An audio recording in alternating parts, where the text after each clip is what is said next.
With under 3 weeks to its debut race, why might the Miami Grand Prix be cancelled before it even starts? The residents of Miami are launching a last-ditch noise pollution lawsuit over the Miami Grand Prix. The lawsuit is over the noise pollution due to it reaching up to 97 decibels in the neighbouring areas. This is the equivalent to a loud power tool or a construction site.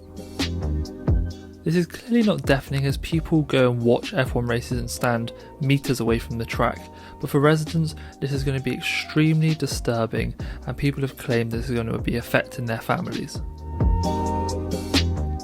Some homeowners have longly opposed this Formula 1 race around the Hard Rock Stadium. This is a final attempt to get the new addition to the calendar scrapped for the inaugural race of the Miami Grand Prix.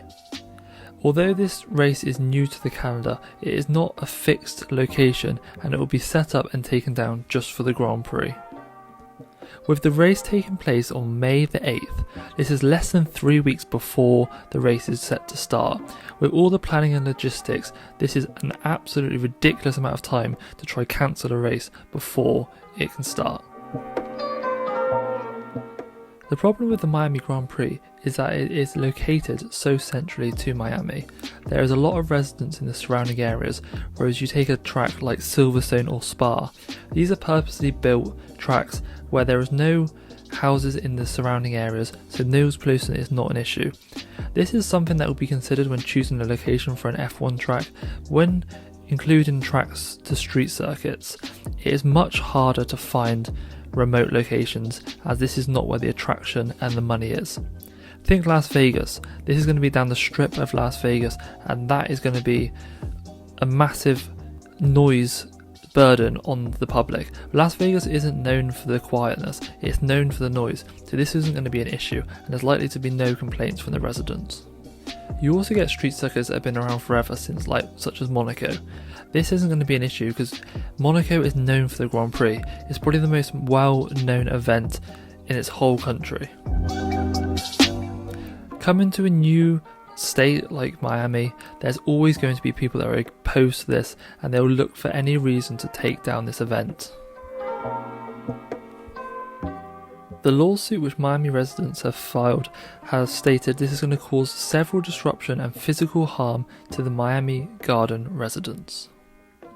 Although the race is just under 2 hours, I can't see this being a massive issue to the residents, and I don't think that the FIA are going to pull out of this race 3 weeks before with the amount of money, planning that's gone into this race.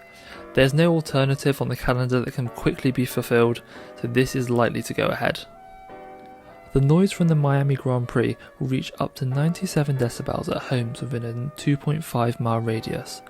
This will be comparable to a chainsaw or loud power tools. The law in Miami states that noise levels should not unreasonably disturb the peace and comfort of adjacent residences, but does not provide specific measurements. It is likely that whoever is in charge of the city of Miami will be able to overrule this and pass on their event, as this will be something that was considered in the planning of the F1 race months ago. Formula 1 are awaiting city officials to issue a special events permit to ensure the event can go ahead, but they are still waiting on this information, although it is expected that this is still expected to go ahead as agreed. This is Miami State Mayor Francis X. Suarez. The problem with this being a political matter and Miami having the final say is that residents will likely hold this against the mayor in upcoming elections, and this could be a massive problem and this could sway his opinion massively. Would the mayor of Miami want to fall out with all the residents over one F1 race that hasn't even been there before? He might not even want this race to go ahead in the first place, and he might have had to sign off on it. I'm sure there's massive contracts that have been signed beforehand to make sure this event can go ahead, and it has all been agreed on before, so it's likely that all these last minute lawsuit appeals are likely going to amount to nothing. but it is still a bit concerning that nothing has been mentioned or agreed upon yet, when there's still only 3 weeks to go to the race. With under 3 weeks to go now to the inaugural race of the Miami Grand Prix, let me know your thoughts and opinions on it, if you think this race is going to go ahead, and if so, do you think this race could be stuck on the calendar for years to come? It seems like residents are not happy with this race, but let me know your thoughts down below, and thanks for watching. Cheers.